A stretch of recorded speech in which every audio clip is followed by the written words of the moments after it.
Bienvenidos, buenas tardes, bienvenidos a un nuevo estudio de la Palabra del Señor. En esta nueva lección nosotros vamos a aprender muchas cosas más acerca de la apostasía mundial. Y tengo conmigo, como siempre, al hermano Sebastián. ¿Cómo está, hermano? Muy bien, gracias a Dios. ¿Usted cómo está, hermano? Muy bien. ¿Cómo está, pastor? Bien. Y nuestro pastor, como siempre, nuestro pastor Gustavo. Y es un placer para nosotros estar nuevamente con cada uno de ustedes. Igualmente dándole las gracias porque nos permiten entrar en sus casas. Amén. Y vamos a hacer un pequeño repaso de lo que estudiaron la semana pasada. Y una de ellas que estaba bien interesante era qué es la bestia y su imagen. Y qué es la marca de la bestia, en las cuales dos formas pueden ser recibidas. Y estudiamos de que cada una de ellas se complementan y al obedecerla, entonces viene una marca. Y además de eso también va a haber dos bandos, ¿verdad? El que la reciba y el que la rechace. Así que ahora, cuando en Ezequiel 21, capítulo 21, y del versículo 25 en adelante, dice: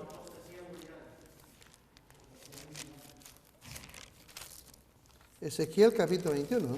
Ezequiel capítulo 21, versículo 25 al 27, y dice: Y tú, profano e impío príncipe de Israel, cuyo día vino en el tiempo de la consumación de la maldad, así ha dicho el Señor Jehová: pon la tiara, o sea, la corona, quita la corona, esta no será más esta, al bajo, al aire, y al haré, y al alto abatiré. Del revés, la tornaré, y no será esta más, hasta que venga aquel cuyo es el derecho, y se la entregue. Pastor, ¿qué nos puede hablar usted acerca de estos tres versículos? En el texto que estamos estudiando, vamos a ver más textos todavía de Ezequiel 21, se nos trae un punto que es la terminación de la teocracia, gobierno de parte de Dios que se manifestaba en Israel. Recordemos, teocracia es un compuesto de dos palabras griegas: cracia es poder, teo es Dios, entonces el poder en las manos de Dios, mientras que democracia, cracia es poder, pero el demo es el pueblo, el poder está en manos del pueblo, a través de sus representantes. Y esta teocracia de Dios o gobierno de Dios en Israel iba a terminarse. Pero he aquí que lo que trae el versículo, vamos a leer un poquito más, se acaba la teocracia, pero va a surgir un nuevo gobierno, pero esta vez humano, que querrá hacerlo o imitarlo a la teocracia de Dios, hacerlo al modo de Dios, pero sin embargo tendrá sus puntos débiles que tienen que ser denunciados. Yo voy a invitar a que miremos también en Ezequiel 21 unos versículos previos de cómo iba a terminar esta teocracia de Dios en Israel por mano de Nabucodonosor. Esto aparece desde el versículo 21.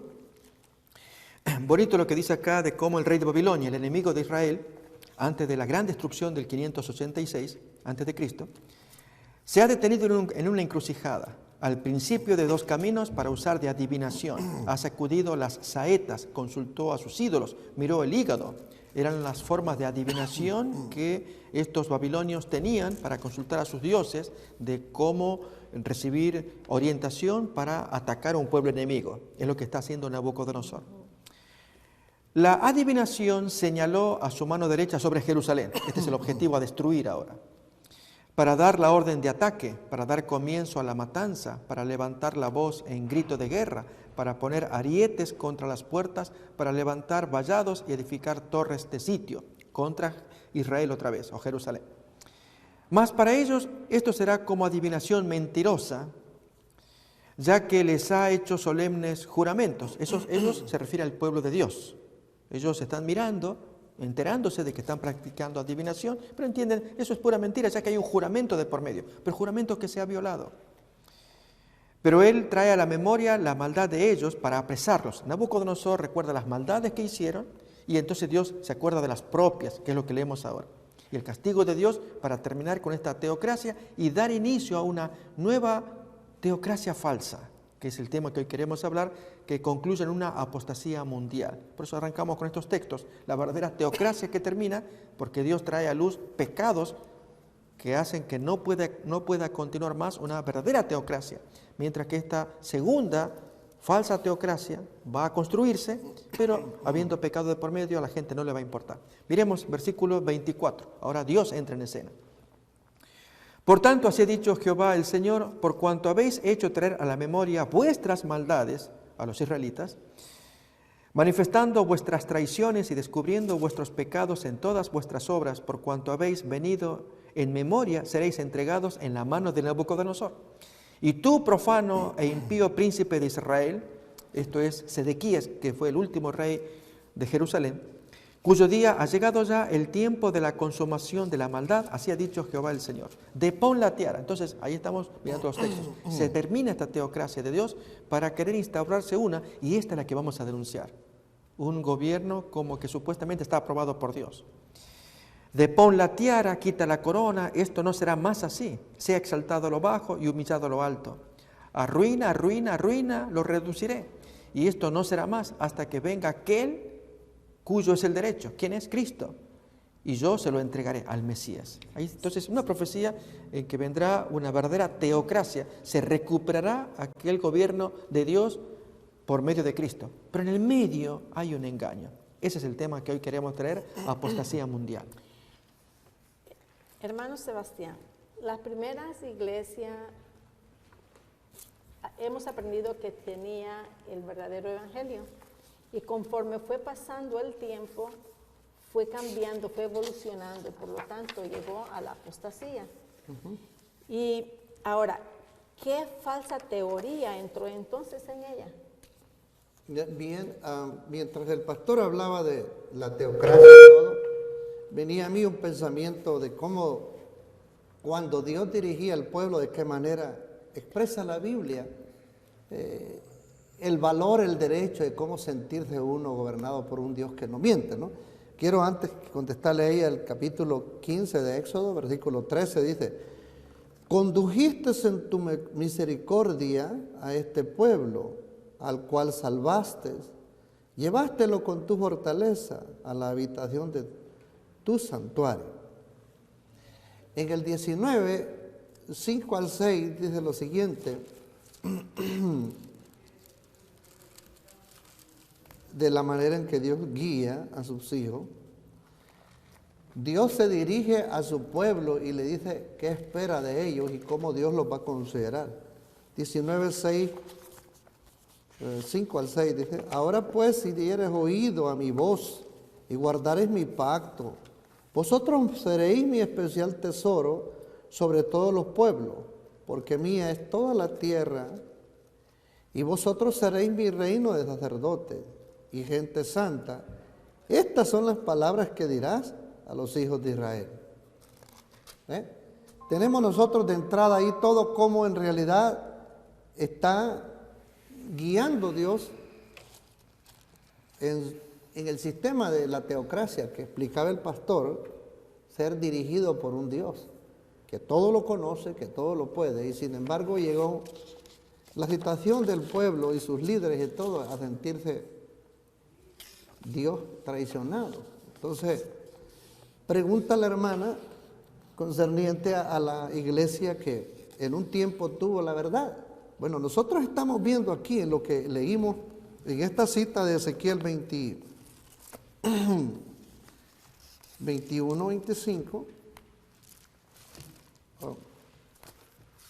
que leímos hace poquito, vamos a considerarla otra vez.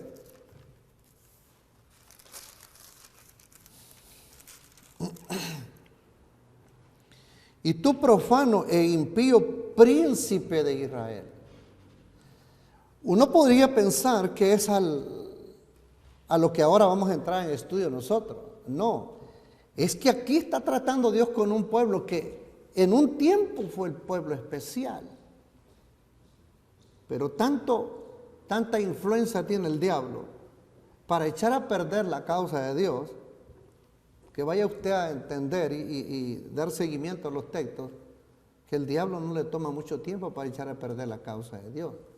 Por una constancia o descuido de la palabra de Dios es que el pueblo puede permanecer fiel a Dios. De lo contrario, falsas enseñanzas entrarán, y en la iglesia primitiva empezaron a entrar los credos y decíamos también el cambio del día que Dios ordenó, también adoptando un día que en realidad no pertenece a Dios. Ahora, pastor, ¿qué fue lo que fue realizando esta nueva doctrina dentro de la iglesia? Yo voy a invitar a que leamos textos bíblicos, proféticos, y luego verlos cumplidos en la realidad histórica. Segunda de Tesalonicenses, capítulo 2. Tenemos una profecía que ya muchas veces la hemos mencionado, pero vamos a ver el desarrollo histórico también ahora, acerca de esta teoría teocrática que se ha ido desarrollando con el paso del tiempo hasta llegar a nuestros días, que dará paso a una apostasía mundial. Tenemos entonces, segunda de Tesalonicenses, capítulo 2, el gran dominio del anticristo. Desde el versículo 1 leemos así: con respecto a la venida de nuestro Señor Jesucristo y a nuestra reunión con Él, os rogamos, hermanos, que no os dejéis mover fácilmente de vuestro modo de pensar, ni por palabra ni por carta como si fuera nuestra, en el sentido de que el día del Señor está cerca. Nadie os engañe en ninguna manera, porque no vendrá a Cristo sin que antes venga la apostasía, el hijo de perdición, el cual se opone y se levanta sobre todo lo que se llama Dios o es objeto de culto, tanto que se sienta en el templo de Dios como Dios, haciéndose pasar por Dios. Ahora bien, ¿cómo se cumplió este hecho de este hijo de perdición que se hace pasar por Dios y que recibe la adoración de los hombres? Es a través de la teoría teocrática. ¿Qué es esto? Cuando Constantino, año 313, él había asumido ya el liderazgo del imperio en el 311, 2 años más tarde, él ordena la cesación de toda persecución del Imperio Romano contra los cristianos. Y entonces, momentos de algarabía, de alegría, de todo el mundo cristiano de ese tiempo. No habría más persecuciones. Pero aquí que el cambio que sería quizás más peligroso, más dañino para los creyentes que lo que hasta ese momento estaban sufriendo. ¿Y qué es? Que en lugar del azote, de la espada, del látigo, del cadalso, ahora venía un peor azote. Era el compromiso, la asociación con paganos mediante la unión de Estado e Iglesia y por medio de la teoría teocrática. ¿Qué es esto? Con el paso de los siglos se fue creando la idea de que el obispo de Roma tenía una superioridad natural sobre sus colegas, obispos, pastores de otras localidades. Acuérdense aquel gran evento del año 190 con Víctor I. Es un elemento para probar lo que estamos escuchando.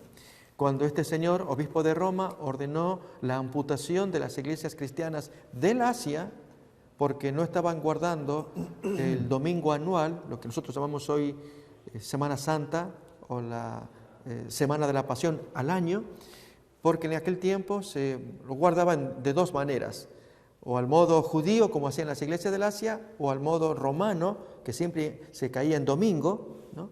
Y entonces el obispo Víctor I de Roma ordena que estas iglesias que no guardan esa práctica sean amputadas. Felizmente no ocurrió por la intercesión de varios líderes que se presentaron ante él para disuadirlo de semejante medida. Pero ahí muestra entonces el poderío que este hombre se arroga. Estamos hablando del año 190. Pasan las décadas y surgen más problemas donde el líder de Roma va a mostrar su peso, su liderazgo ante situaciones críticas que se iban produciendo por causa de la persecución, hasta que, venida la cesación de la persecución con Constantino, y el obispo de Roma es el que tiene un papel importante allí, Constantino pues invita a los pastores, año 325, al gran concilio de Nicea, para discutir asuntos eclesiásticos y de creencias también. Cuando ocurre esto, aquí viene algo interesante. Va surgiendo el pensamiento de que Constantino debe sumisión debe sometimiento al poder espiritual. Se comienza a hablar del concepto de poder temporal, la espada, o el poder espiritual, la cruz. ¿Y quién es el que va a ejercer el dominio uno sobre otro? Este fue el gran conflicto durante toda la Edad Media. Si era el emperador el que tendría el dominio o sería el papado el que tendría ese dominio, ya el temporal o el espiritual. Sucede que por el año 770 aproximadamente, ya más allá de la segunda mitad del siglo VIII, apareció un fraude que se llamó la donación de Constantino, que durante siglos prevaleció.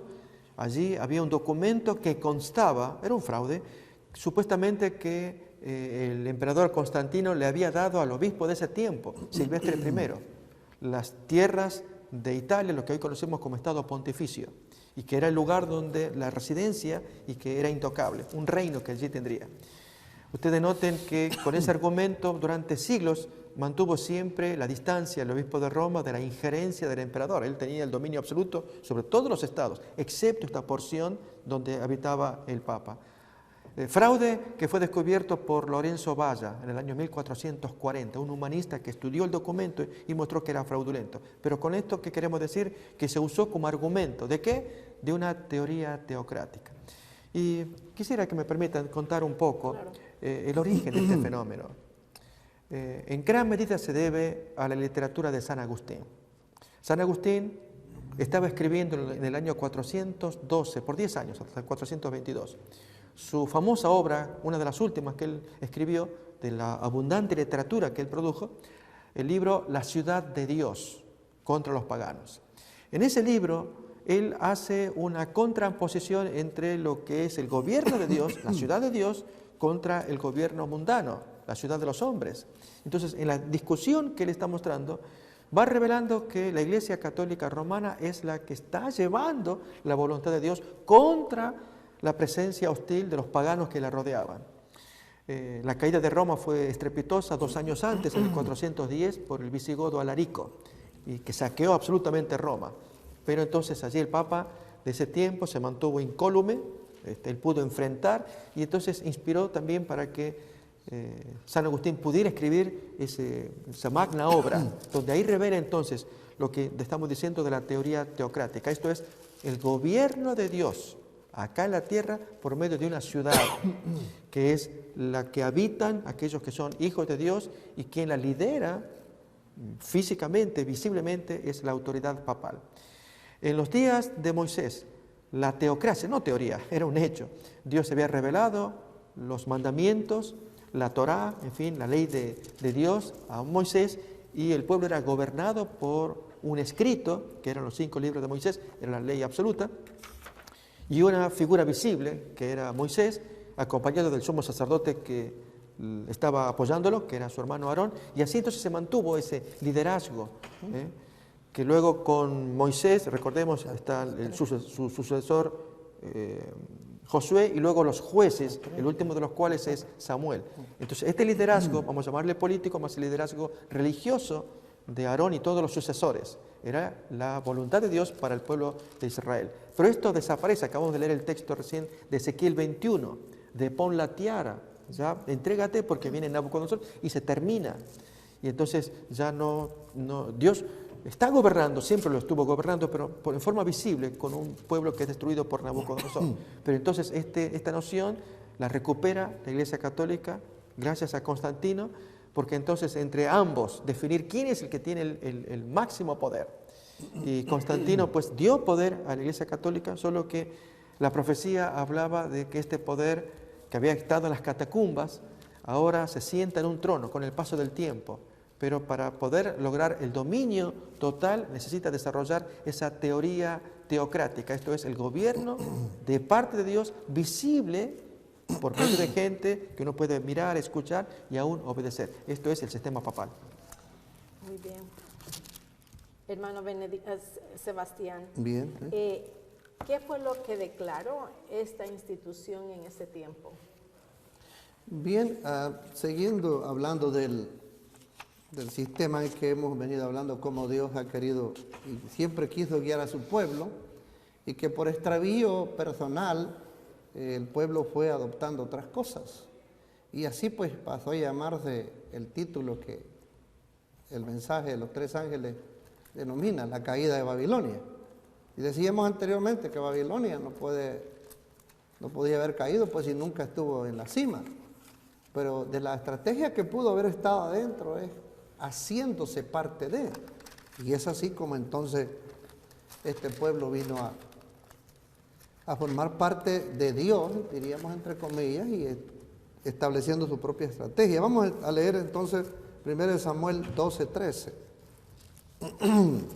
1 Samuel 12:13 dice así: ahora pues ver aquí vuestro rey que habéis elegido, el cual pediste, ya veis que Jehová ha puesto sobre vosotros rey. Recordemos nosotros que en 1 Samuel capítulo 8 el pueblo se había cansado, ya estando viejo Moisés, y ya no quería de hecho Moisés ya no tenía mucha fuerza para continuar. Samuel, perdón, gracias. Y sus hijos pues no andaban bien en los caminos de Dios, entonces el pueblo se congregó y le dijo, ¿sabes qué? Samuel le dice, eres entrado en días, capítulo 8, lo podemos ver en 1 Samuel. Y en realidad estás entrado en días, le dice todo, y queremos nosotros que, al igual que las naciones, nos gobierne otro rey. Y así fue pidiendo rey, y entonces el pueblo no obtuvo lo que en sí esperaba creer ellos tener y todo, ¿no? Podemos nosotros mirar, por ejemplo, Salmo 45, versículos 7 al 8, dice así: amaste la justicia y aborreciste la maldad, por tanto te ungió Dios, el Dios tuyo, con óleo de gozo sobre tus compañeros. Mirra, aloe, casia, exhalando todos tus vestidos. En estancia de marfil te han recreado. El pueblo de Dios gozó de todos estos privilegios, pero en realidad, una vez que ya pasaron a tal situación, la situación que Dios gozó con su verdadero pueblo mientras estuvo fiel fue cambiando en otro tono. Y es así como se anunciaba que, según Isaías 9, versículos 5 al 6, esperaba que viniera, al deponer la tiara a este hombre y entrar, como decía el pastor, el asunto de que gobernara en este caso Nabucodonosor, llegaría el tiempo en que de la simiente de la iglesia pues, tendría que venir el Mesías, como dice Isaías 9, 5 y 6.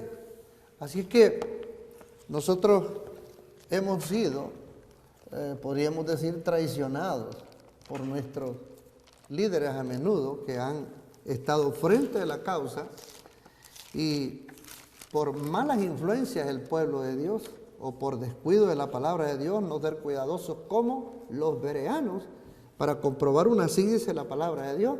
Es como el diablo ha podido siempre ir postulándose en un pueblo depositario de la verdad.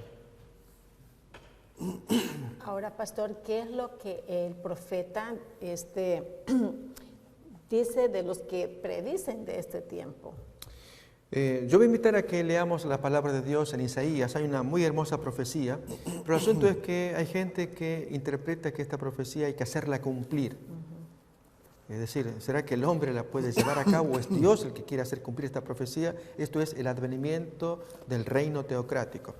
Para ello abrimos Isaías capítulo 2, desde el versículo 3 en adelante. Dice: y vendrán muchos pueblos y dirán, venid, subamos al monte de Jehová, a la casa de Dios de Jacob, y nos enseñará sus caminos, y caminaremos por sus sendas. Porque de Sión saldrá la ley, y de Jerusalén palabra de Jehová. Y juzgará entre las naciones, y reprenderá a muchos pueblos. Y volverán sus espadas en rejas de arado, y sus lanzas en hoces. No alzará espada nación contra nación, ni se adiestrarán más para la guerra. Venid, oh casa de Jacob, y caminaremos a la luz de Jehová. Ciertamente tú has dejado tu pueblo, la casa de Jacob, porque están llenos de costumbres traídas del oriente, de agoreros como los filisteos, y pactan con hijos de extranjero. Hasta aquí nomás leemos cómo se invita a Jacob que ellos vengan a adorar a este nuevo sistema que estamos escuchando, pero que vamos a ir viendo a lo largo del desarrollo, habrá gente que querrá hacerlo cumplir, lo que estamos hablando de la teoría teocrática. Tengamos en cuenta este tema que se escuchó acerca de San Agustín y su libro, La ciudad de Dios. Allí él crea las bases, él las presenta, que en su argumento hay dos ciudades que están en pugna. Está la ciudad, la Nueva Jerusalén, él le llama así, y la ciudad de Roma, entiéndase por ciudad pagana. Y entonces la Nueva Jerusalén es aquella ciudad espiritual que tiene hijos espirituales que se mueven, bonitos conceptos, pero su punto es que él quiere hacerla cumplir, hacerla visible, y a diferencia de lo que Jesús enseñó, mi reino no es de este mundo, y Pedro no podía hacer con hechos violentos como el cuchillo, atacando a aquel siervo el criado del mayordomo, del sacerdote. Él no podía hacer cumplir el advenimiento del reino. Jesús mismo se lo dijo: ¿acaso ustedes no saben que tengo legiones de ángeles? En otras palabras, el hombre quiere hacer cumplir el advenimiento del reino, y esto es lo que vamos a mirar. Pero Dios pone bases, y recordemos que cómo cayó la teocracia es por aspecto espiritual, moral, ético, cuando ahí está enumerando los pecados que el pueblo cometía. En esta llamada nueva teocracia, que es la que se está levantando, o ecumenismo, con un gobierno visible que pueda gobernar. El asunto es, ¿hay alguna atención a la limpieza espiritual, interés en quitar los pecados? ¿O vamos a unirnos y tratar de sacarlo a flote, lo que se pueda de este mundo, no importando las cuestiones morales o creencias que incluso ofenden a Dios también? Entonces, la apostasía mundial va a venir como una reedición de querer levantar esta forma de gobierno divino mediante un elemento humano, un gobierno humano visible, al cual llamamos anticristo. Hermano Sebastián, cuando estas dos potestades, diría, como la política y la religión, se unen, entonces, ¿a quién pondrán ellos como Dios? Bien, la estrategia es bien cimentada, de hecho es muy malévola para poder obtener el plan diseñado desde un principio. Leo de 2 Tesalonicenses 2, versículo 3 y el 4, hablando ya de nuestro tiempo, ¿no? Ya Pablo lo vivía y lo presentía y advertía a la gente que se mantuvieran listos a la luz de la palabra de Dios, como dice el versículo 2. 2 Tesalonicenses capítulo 2, versículo 2 dice: que no os mováis fácilmente de vuestro sentimiento, ni os conturbéis ni por espíritu, ni por palabra, ni por carta como nuestra, como que el día del Señor esté cerca.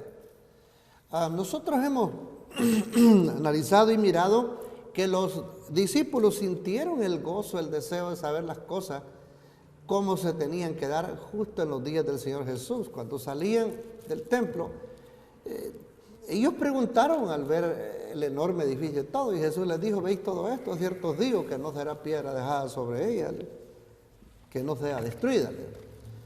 Pero sin embargo ellos querían saber, o pensaban que la venida de Cristo estaba muy inmediata.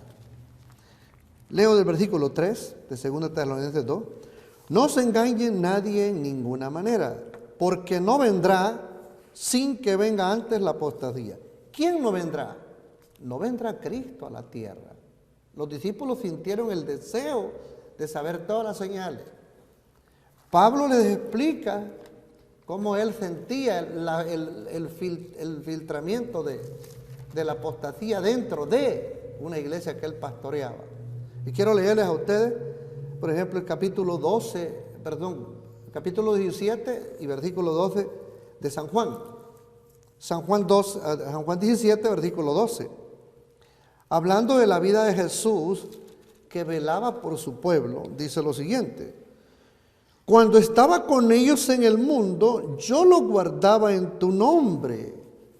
A los que me diste, yo lo guardé, ninguno de ellos se perdió, sino el hijo de perdición, para que la escritura se cumpliese. Cuando usted ve el nombre, el hijo de perdición, tiene una similitud con esta apostasía dentro de una iglesia que está cimentada? Bueno, Jesús en sus días pudo percibir la traición también. Él convivió y desde un principio lo sintió y supo. De hecho, los discípulos le preguntaron, dinos Señor, ¿quién es el que te traicionará de nosotros?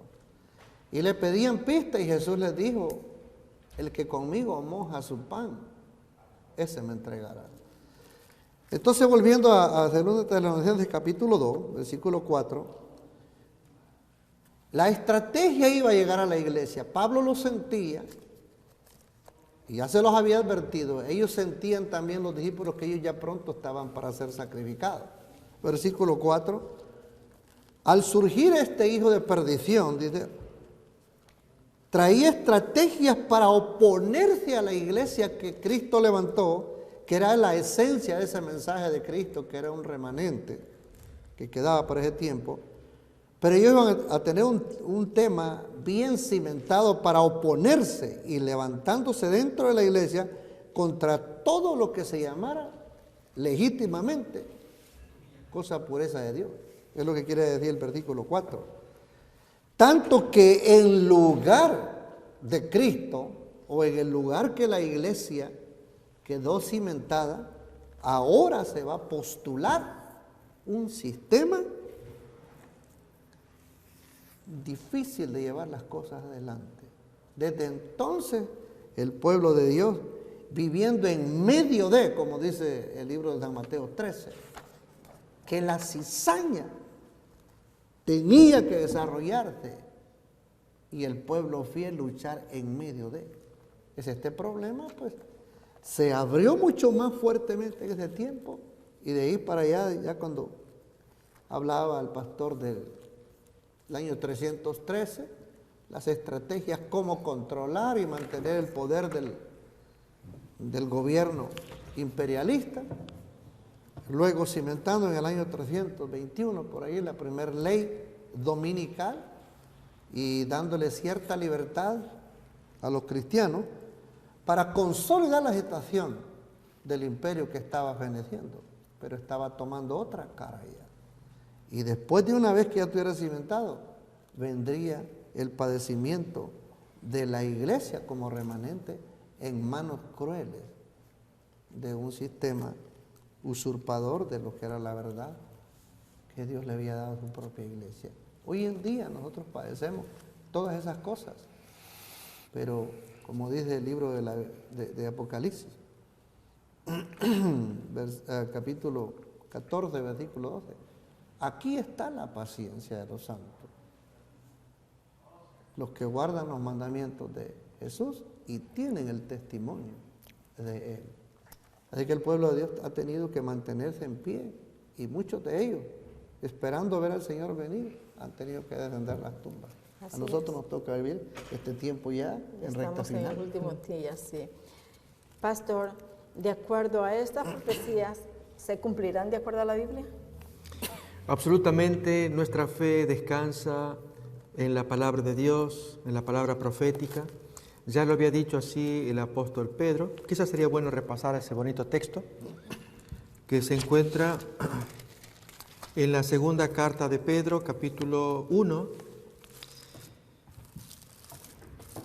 cuando el argumento de Pedro es hacer que sus oyentes o sus lectores crean en el testimonio de que él estuvo conviviendo con Jesús en el monte de la transfiguración, y que él escuchó la voz de parte del Señor, voz santa que decía tal o cual cosa. Pero fíjense a continuación, versículo 19. Leemos el 18 para completar ese trasfondo. Segunda de Pedro 1:18. Y nosotros oímos esta voz enviada del cielo cuando estábamos con él en el monte santo, durante la transfiguración. 19 horas. Tenemos también, además de esa experiencia que está contando Pedro, tenemos también la palabra profética más segura, a la cual hacéis bien en estar atentos como a una antorcha que alumbra en lugar oscuro hasta que el día esclarezca y el lucero de la mañana salga en vuestros corazones. Entonces, así se nos dice que hacemos muy bien en tener la palabra profética, que es como una antorcha que va alumbrando. Por esta palabra profética estamos afirmando algunas cosas. Una de ellas es en cuanto a esta apostasía mundial que va a tomar cuerpo, y creemos que dentro de no mucho tiempo, pero las bases que se están formando, lo notamos en Apocalipsis 13, que es el capítulo por excelencia dedicado al anticristo. Entonces, Apocalipsis capítulo 13,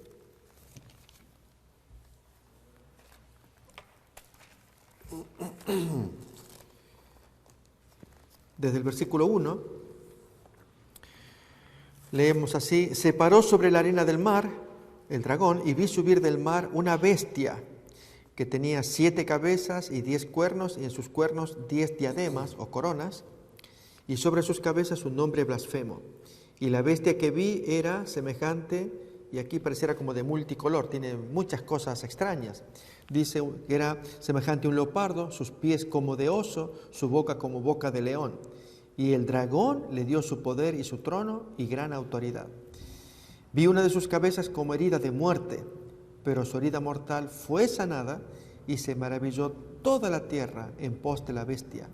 Y adoraron al dragón que había dado autoridad a la bestia, y adoraron a la bestia también, diciendo: ¿quién como la bestia y quién podrá luchar contra ella? Entonces aquí vemos por la profecía que va a haber un liderazgo universal, al cual llamamos anticristo. Ya en alguna otra misión se va a comentar una definición de anticristo provista por el mismo sistema papal. Allí en el Catecismo Romano, en el párrafo 675, hay una definición de anticristo que la Iglesia Católica da, muy interesante, muy reveladora, por cierto, también, de la naturaleza de este ser que se ignora, y muchos lo ignoran.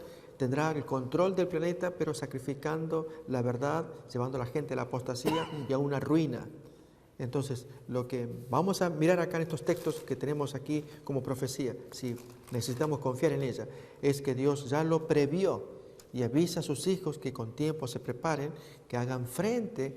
De allí el tema general, notemos, de esta exposición es el mensaje de los 3 ángeles, es no solamente denunciar estas cosas, sino enseñarle a la gente que evite tener roces, encuentros con este poder.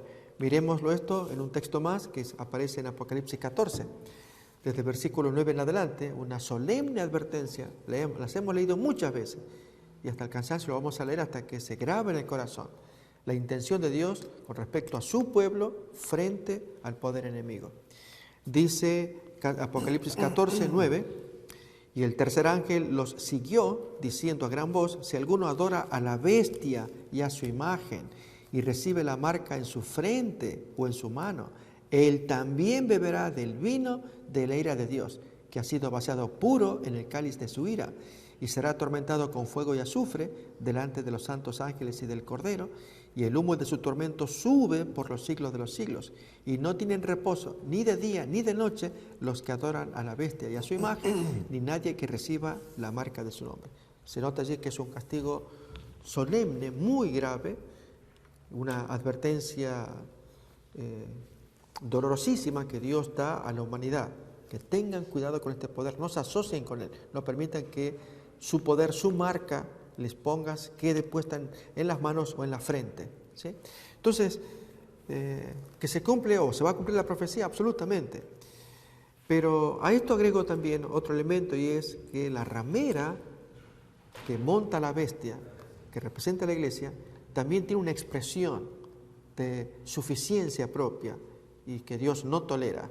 Para ello voy a invitar a que miremos Apocalipsis capítulo 18, versículo 7, cómo se expresa esta prostituta o ramera. Y lógicamente esa expresión proviene de una seguridad carnal, porque está rodeada de gente que apoya este poder y suponen que son invencibles hasta que Dios intervenga. 18:7 tenemos así: cuánto ella se ha glorificado y ha vivido en deleites, tanto dadle de tormento y llanto, le dice Dios a su pueblo. Es decir, darle no significa que uno pueda hacer algo para dañar a ese poder.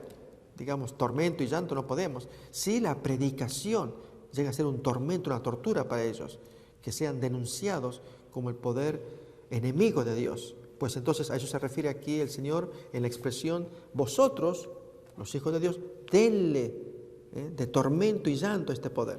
Lo leemos otra vez. Cuanto ella se ha glorificado y ha vivido en deleites, tanto dadle de tormento y llanto, porque dice en su corazón, yo estoy sentada como reina y no soy viuda, y yo no voy a ver llanto. Pero a continuación entonces el castigo dramático que Dios le impone. Así que la misión de todo hijo de Dios, si ama al Señor y la profecía, es unirse a esta demanda, esta denuncia que se hace de este poder enemigo de Dios. ¿Cuánto se exalta esta Babilonia, ¿cierto? Esta ramera? Hermano Benedicto, ¿qué tanta jactancia, hermano Sebastián, perdón, qué tanta jactancia tiene esta Babilonia, esta ramera? Vamos a ver qué dice la palabra de Dios en el libro de Isaías 47, que ella nos conteste. Isaías 47, versículo 8. Isaías 47, versículo 8, y dice, oye pues ahora esto, delicada la que está sentada confiadamente, la que dice en su corazón, yo soy y fuera de mí no hay más. No quedaré viuda ni conoceré orfandad. A menudo nosotros hemos escuchado, yo desde muy pequeño pues tuve la experiencia, mi mamá era rezadora y asistía desde muy chiquito acompañándola a ella y yo podía entender un poquito el rol de ella, lo que le correspondía, ¿no? Pero con el tiempo yo fui creciendo y ya fui aprendiendo a leer y a conocer la palabra de Dios. A mis oídos yo llegué a escuchar y decir, ustedes que se van de la iglesia, fuera de la iglesia no encontrarán salvación. Y esto, ¿por qué? Porque yo he escuchado personas que me dicen, esta iglesia es la primera iglesia cristiana. Pero ¿cómo yo entonces he llegado a entender de que no es así? Cuando llevamos el nombre cristiano, a mí me hace la idea y despertar de decir, bueno, ¿quién es la cabeza de la iglesia? Es Jesucristo. Entonces, ¿cuándo entonces que la iglesia fue cimentada por Jesucristo? Cuando uno va a San Mateo 16, uno puede ver que Cristo comienza a cimentar la iglesia que comenzaba él a fundar por medio de los discípulos. Podemos mirarlo ahí en San Mateo 16. Vamos a ver juntito, 16.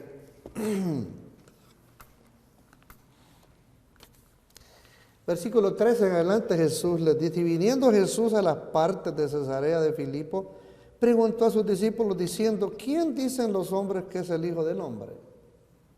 Versículo 14, y ellos dijeron, uno Juan el Bautista, y otros Elías, y otros Jeremías, o alguno de los profetas.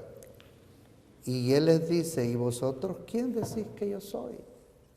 Versículo 16, respondiendo Simón Pedro, dijo, tú eres el Cristo, el Hijo del Dios viviente. Entonces respondiendo Jesús le dijo, bienaventurado eres Simón, hijo de Jonás, porque no te lo reveló carne ni sangre, mas mi Padre que está en los cielos.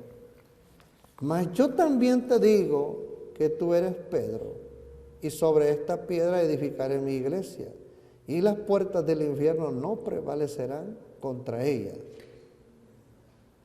Cristo Jesús, hablando con una humilde membresía, los llama y los empieza a él a entrenar para ser sus discípulos. Esta gente no tenía conocimiento de religión.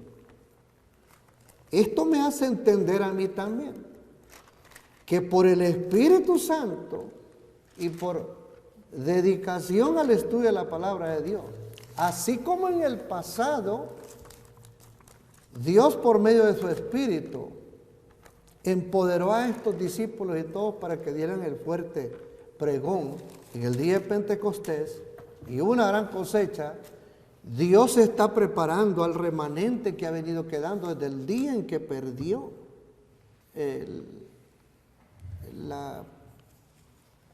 la primera iglesia, el poder que Dios le había dado. Pero siempre Dios ha luchado y mantenido un remanente.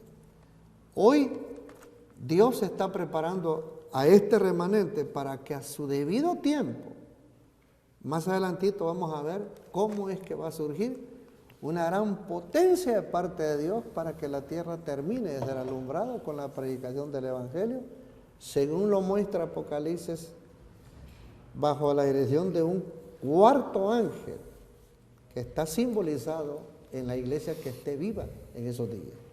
Así es que Apocalipsis 18, versículo 1, dice bien claro la potencia que Dios va a utilizar en esos últimos días. Pastor, ¿cómo es que esta institución ha sido engañada y ha estado engañando? Hay una profecía del Antiguo Testamento en el libro de Isaías, capítulo 47, que luego se plasma en Apocalipsis. Sería bueno pues mirarla en Isaías, una profecía dedicada contra Babilonia, pero la Babilonia de aquellos tiempos, lo que llamamos nosotros la Babilonia literal. Hoy tenemos la Babilonia mística en Apocalipsis. Pues vamos entonces a Isaías capítulo 47, ahí nos describe, ya leímos un texto, pero vamos a avanzar leyendo más textos. Allí en el versículo 1 está diciendo que la profecía va dirigida a Babilonia, Babilonia literal, la que gobernaba Nabucodonosor. Versículo 1, desciende y siéntate en el polvo, virgen hija de Babilonia, siéntate en la tierra sin trono, hija de los caldeos, porque nunca más te llamarán tierna y delicada. Así que la profecía está dedicada a esta gente. Pero aquí, que en el versículo 8 que se leyó, vamos a repasarlo en adelante, se ve entonces un cuadro más completo del castigo que Dios tiene contra esta gente.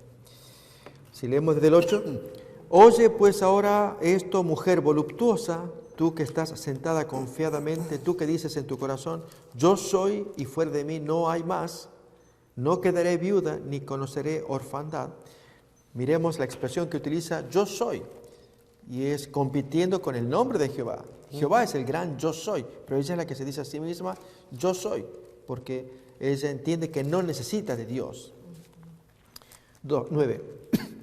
Estas dos cosas te vendrán de repente en el mismo día, orfandad y viudez. Es decir, ya no tendrás más marido ni hijos. Orfandad te viene y viudez, que eran quienes la sostenían. En toda su fuerza vendrán sobre ti, a pesar de la multitud de tus hechizos y de tus muchos encantamientos. Porque te confiaste en tu maldad, diciendo, nadie me ve. Tu sabiduría y tu misma ciencia te engañaron y dijiste en tu corazón, yo y nadie más. Vendrá pues sobre ti mal cuyo nacimiento no sabrás, caerá sobre ti quebrantamiento el cual no podrás remediar y destrucción que no sepas vendrá de repente sobre ti. Entonces, ahí estamos mirando cómo de parte de Dios iba a enviar un castigo final contra aquella Babilonia literal. De aquí los textos se extraen para hablar similarmente de un castigo a la Babilonia mística.